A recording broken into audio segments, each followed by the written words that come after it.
Sehingga dalam kitab Nasuhul Ibad disebutkan, inna syahwatan tusawwirul muluka ila abidan wa inna sabaran tusawwirul abidan ila muluk ila tara ila Yusuf wa Zulaikha.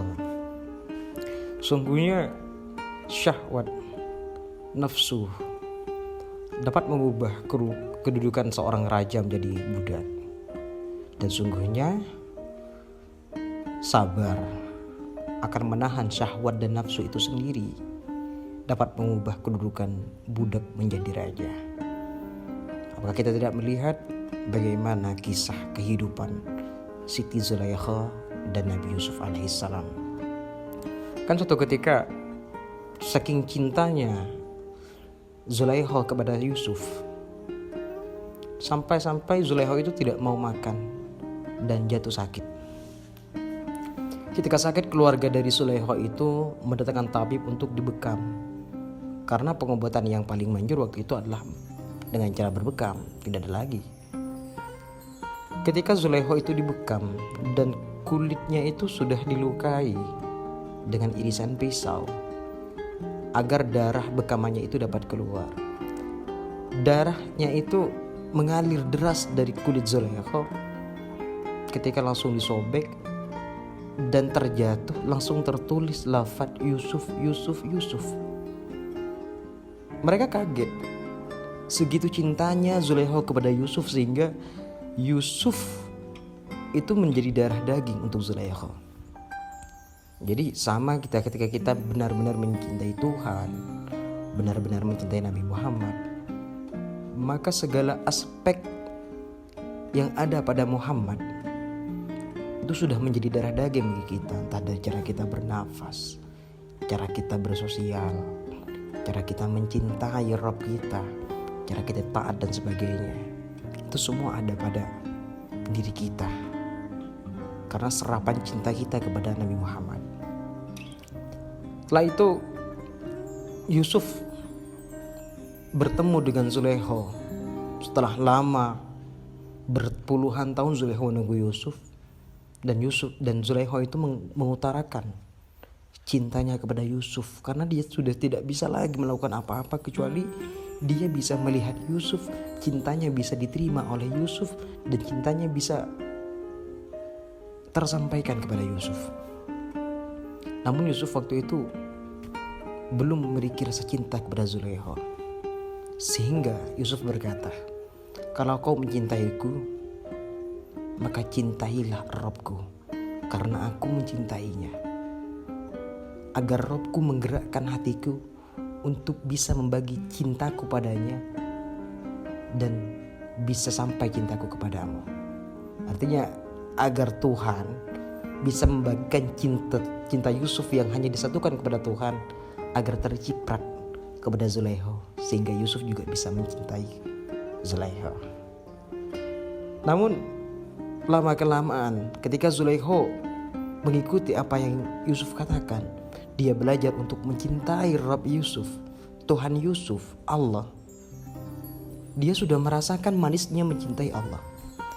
Sehingga cinta Zulaikha yang dulunya hanya disatukan kepada Yusuf terbagi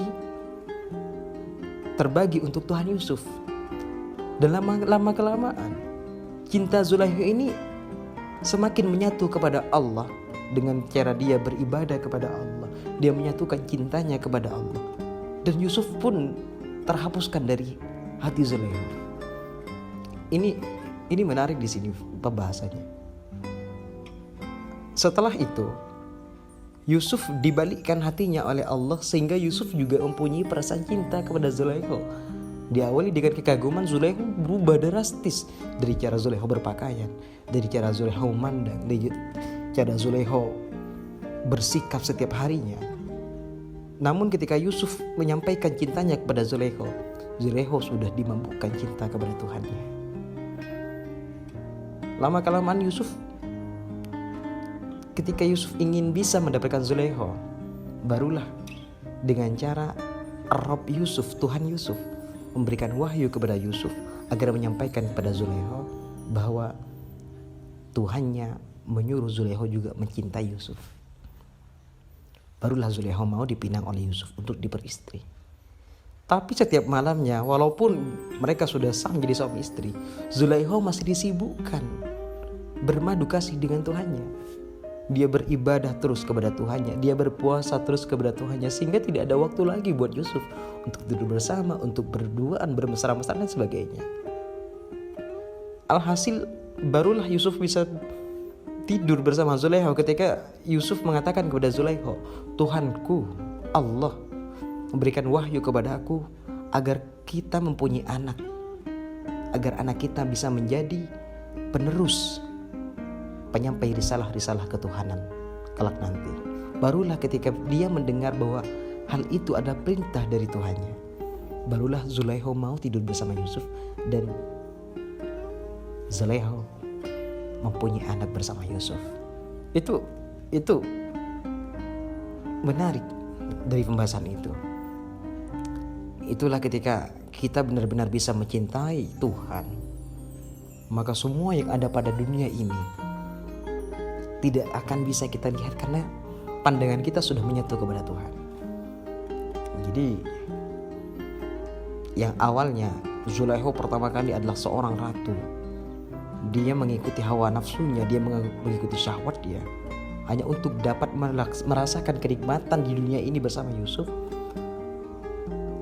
Akhirnya bisa menghilangkan kedudukan seorang putri dari Al-Aziz, pembesar di Mesir pada waktu itu, menjadi seorang budak, hilang hartanya semuanya.